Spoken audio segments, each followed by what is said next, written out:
regalo yun. Wala kang karapatan. Saan ako? Ha? Dito ka? Ay, sir! Ano ba, sir? Man! Ay! Ano ba sa akin, oh? Awa? Ha? Gusto ko lang makasama si Sia kahit isang araw lang, oh. Pagbigit mo naman ako. Kahit sa oras, di ko papayag sa'yo. Nagpapatawa ka ba? Ha? Alam mo kung gano'n ako yaman. Isa ko tayo magkita. At sisiguraduhin ko sa'yo. Sa akin mapupunta ang custody ng bata. O siya ha, maghanda ka kasi may parating tayong bisita. Alam ko matutuwa ka. Excited na ako. Excited ka na ba? Yung talaga, hindi mo pa nga alam kung sino yun. Ayun na siya. Dali mo, pasok. Pasok.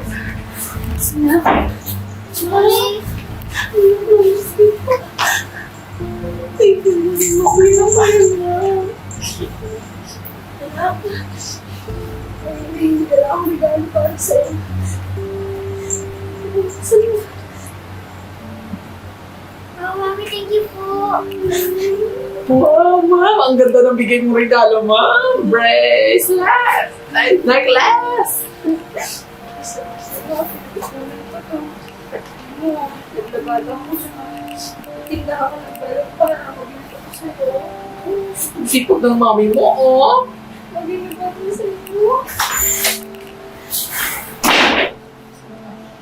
Sir. Ano ibig sabihin nito? Ha? Ba't nakapasok ka dito?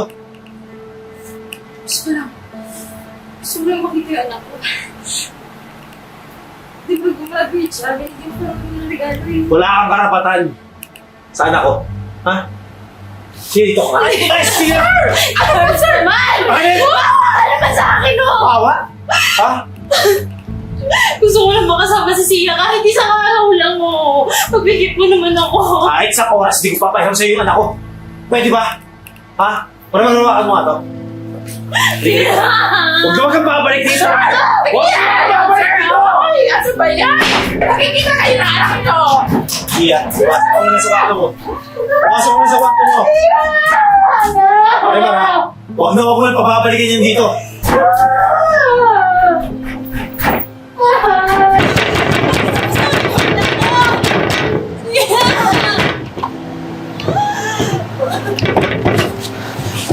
Ma'am! Naku, ma'am. Ma'am, pasensya na po, ma'am. Ha? Hindi ko pa kasi alam na uuwi pala si sir. Pero ma'am, tahan na po kasi gagawa na lang po ako ng ulit ng paraan, ma'am, para mapuntahan niyo si Sia. Tsaka gagawin ko po, ma'am, na para po ulit magkasama kayo. Ako po mismo yung gagawa ng paraan. Tsaka ma'am, may contact number man naman po ako sa inyo eh. Tatawagan ko na lang po kayo, promise po, pangako po. Sumangilan ako. Ma'am, pasensya na po talaga ngayon. Nakandito kasi si Sir eh. Siguro ma'am, mas mabuti po. Umalis po muna kayo. Basta ma'am, gagawa po talaga ulit ako ng iba pong paraan po. Sige po. Baka mamaya bumalik pa si Sir.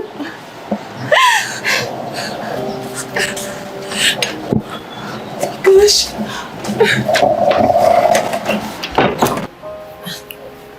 Siya. Mamamalengke ako mamaya. Bibili ako ng mga groceries natin. Hindi mo ba ako sumama? Paano ka sa daddy mo? Antayin natin yung daddy. Marimar? Anong oras na di ka pa umaalis? Ay, naku sir. Eto na sir, paalis na ako mag-grocery ako sir kasi paubos na yung stocks natin kasi kagabi, ang dami kong niluto. Ayun, yung naka-reserve para kahapon sana, para bukas. Kaya nga Marimar, dahil mo sinasabi. Akala ko, Hindi pwede mo ba akong sumama kay Ate Maymar? teka lang, bakit? Hindi mo na Ay, gusto niya ata yung nadaanan ko dun na fried chicken sir kasi bumili ako kahapon. Eh, nagugustuhan niya kaya siguro gusto niya sumama. Okay, sige, ganito Marimar. Pinabalaan na kita ha. Opo sir. Huwag na huwag mo ito ilalapit doon sa babaeng mahirap ha. Anak, please lang. Huwag mo na ilapit yung sarili mo doon sa nanay mo. Walang magandang may bibigay sa iyo yun. Ha? O siya, mag-iingat kayo ha. Marimar, yung billing ko ha. Opo sir. Ako pa bahala sir. Sige na. Mas na kami sir ha. Bilisan nyo ha. Ayaw na kayo kung malilate kayo ha. Sir, alis na kami sir ha. Sige. Sige, sir. Ah,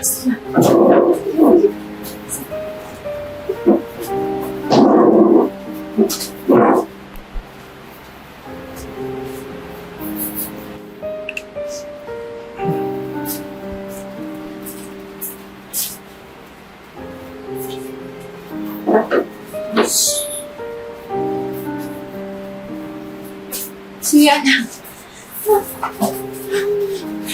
Maraming thank you ah. ano ka ba, ma'am? Alam mo naman, di ba, nagagawin ko lahat para lang matulungan ka makita mo yung anak mo. Naku ka. Bilis mo ba kalin? Orderin mo lahat ng gusto mo ha. Ang bahala. Sige na ba? Ako, ma'am.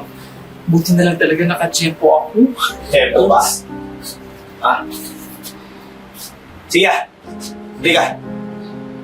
Charles naman. Pabigyan mo naman ako kahit ngayon lang mo. Sinabihan natin, di ba? Ang tigas ng ulo mo. Nagyari ko. Charles lang yan! Tumigil ka! Kahit isang araw lang mo. Gusto ko lang makasama yung anak ko. Pwede ba? Tigilan mo na yung anak ko. Ha? Alam mo yan sa sarili mo. Hindi ka naghahabol sa'yo o sa pera niyo. Gusto ko lang makasama si Sia. Sa tingin mo, papayag ako? Ha? Na makakasama o mahahawakan mo yung anak ko? Hindi ko kaya. Hampas lupa ka lang. Baka maramihan yung anak ko sa'yo eh. May karapatan ako sa bata.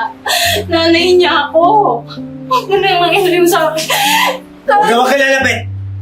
Sir, pabayaan niyo na po yung mag-isa. Isa ka ba? Karapatan? Ipapatawa ka ba? Ha? Alam mo kung gaano ako kayaman. Isang kwarto tayo magkita. At sisiguraduhin ko sa'yo, sa akin mapupunta ang custody ng bata. At isa pa, papatunayan ko sa korte na wala kang silbi. Kaya huwag ka nang umasa na kahit konti, makukuha mo sa akin si Sia. Sia. Sir, ako na po maghahatid. Doon ka! Ba? Doon ka! Yan. Simula ngayon, ha? Dahil sinuway mo ako, magsama kayong dalawa. Bagay naman kayo eh. Mga dukha. Huwag ka nang uuwi ha. Dito na!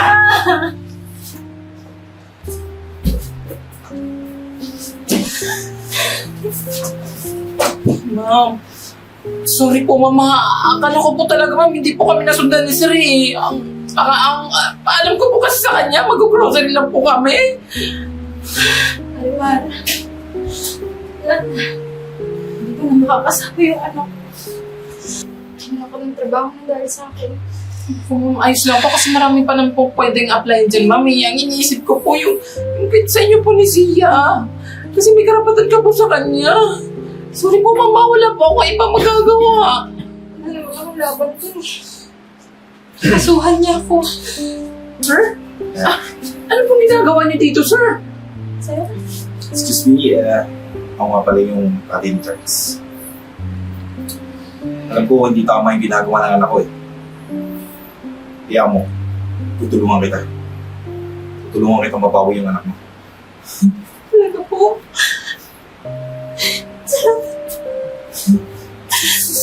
Sir? Ano pong ginagawa niyo dito, sir? Naisipin yan. Sumunod kayo sa akin. Ayan. Saan po tayo, sir?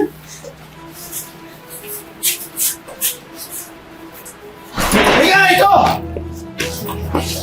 Di ba sabi ko sa'yo? Ha? Na huwag na huwag nilalabas sa mami mo! Mahirap lang yun! Wala po akong mahirap din namin. Ba't po kasama ko po siya? Bakit ba tigas ang ulo mo? Ha? Ano bang paparama sa nanay mong yun?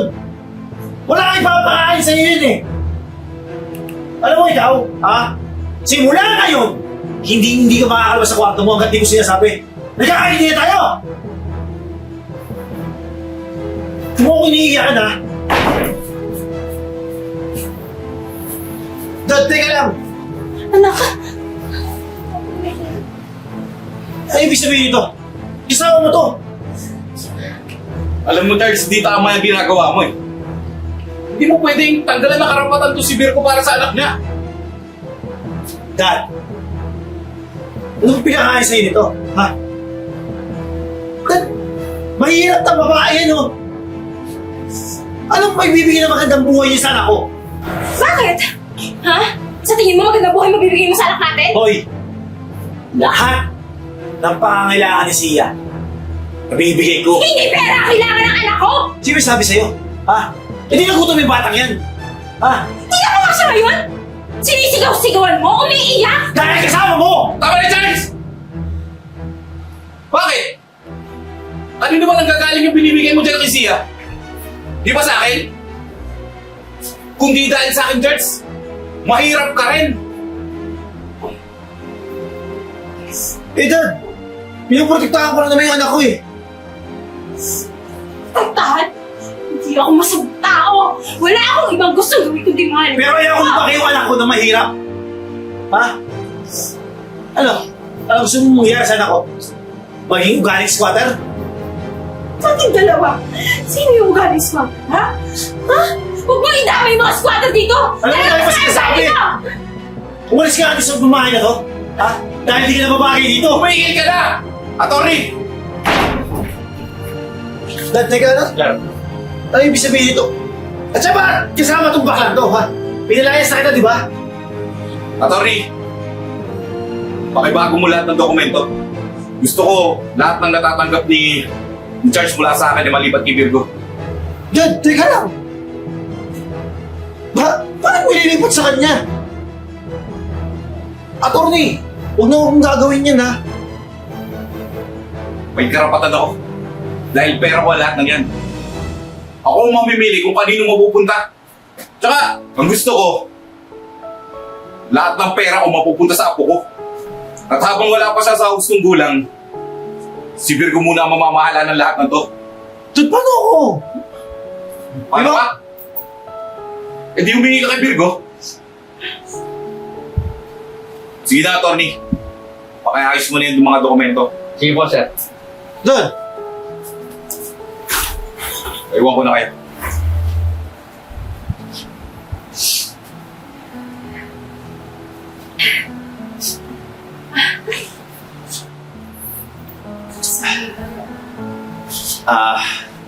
Virgo. Baka naman pwedeng kausapin mo si Daddy. Hindi ko naman kaya na mawala yung mga allowance ko. Alam mo, Charles, wala akong ibang gusto. Hindi makasama yung anak ko. Kasalanan mo kung bakit umabot tayo sa ganito. Tama lang yan. Para maranasan mo yung hirap na pinagdaanan ko. Teka lang. Paano ako? Saan ako pupunta nito? Tsaka, siyempre gusto ko makasama yung anak ko. Mag-alala. Katulad mo. Sisiraan yung buhay ng anak ko. Na lumaki na walang kinikilalang magulang. Hindi ko maintindihan eh. Kung ano ba talaga yung mahalaga sa'yo? Yung anak mo? O yung pera na nawala sa'yo?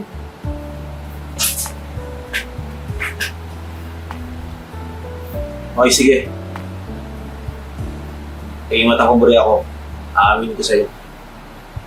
Pero please lang, pag gusto kong makasama yung anak ko, sana ipahira mo.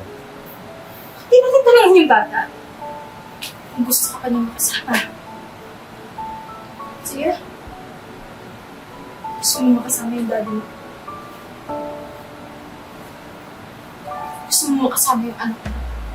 Yung bago ka. So, paano ba yan, sir?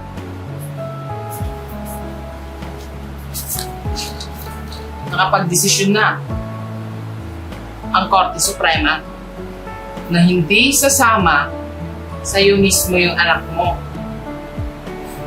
Teka nga. Bakit nandito ko ba? Pinilayas na kita. Akala mo ba, sir? Ganun lang kadali-dali na mapaalis o maibig ako sa bahay na to? Hindi, sir.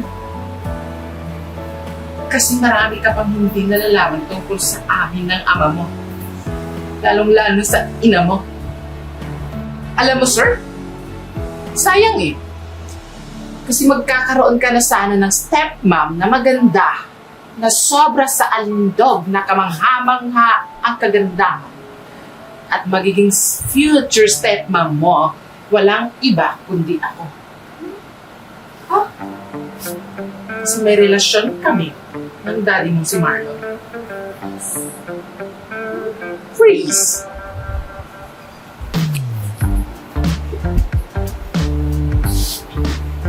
At ngayon, isa na naman kwento ang ating natunghayan sa araw na ito. Kwentong kapupulutan ng aral at kapanapanabik. Agila-gilalas. Kamangha-mangha. Maraming aral ang napupulot sa kwento o storyang inyong napapanood ngayon. At alam niyo ba kung anong aral ang napulot natin sa storyang ito? Dapat ugaliin po natin na magpaalam bago po tayo umalis.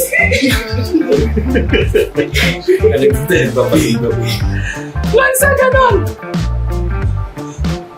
nararamdaman ko na sasapakin ako ng ulan ni Ate Margo.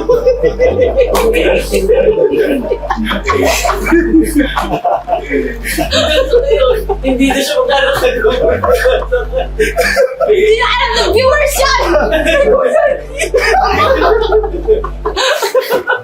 Ganda!